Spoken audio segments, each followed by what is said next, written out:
servant just for telling the truth as she knows it. And I yield back the balance of my time.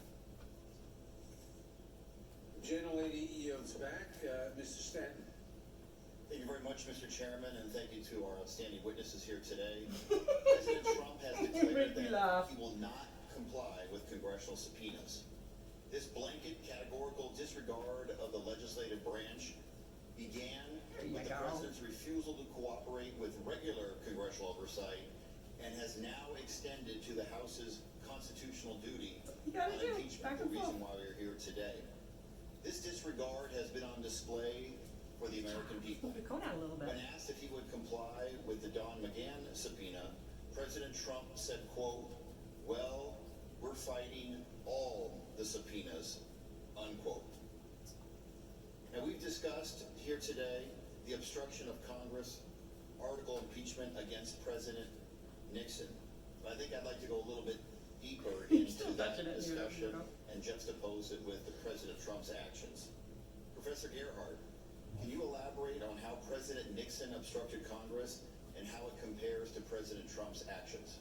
As I was discussing earlier and including my written statement, President Nixon ultimately refused to comply with 4 legislative subpoenas.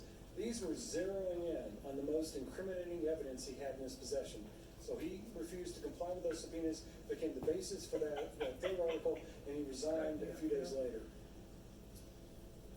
Professor Feldman, what are the consequences of this unprecedented obstruction of Congress to our democracy?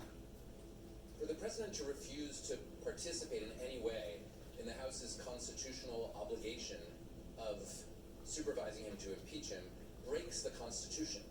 It basically says, nobody can oversee me. Nobody can impeach me. First, I'll block witnesses from appearing, then I'll refuse to participate in any way, and then I'll say, you don't have enough evidence to impeach me. And ultimately, the effect of that is to guarantee that the president is above the law and can't be checked. And since we know the framers put impeachment in the Constitution to check the president, if the president can't be checked, he's no longer subject to the law.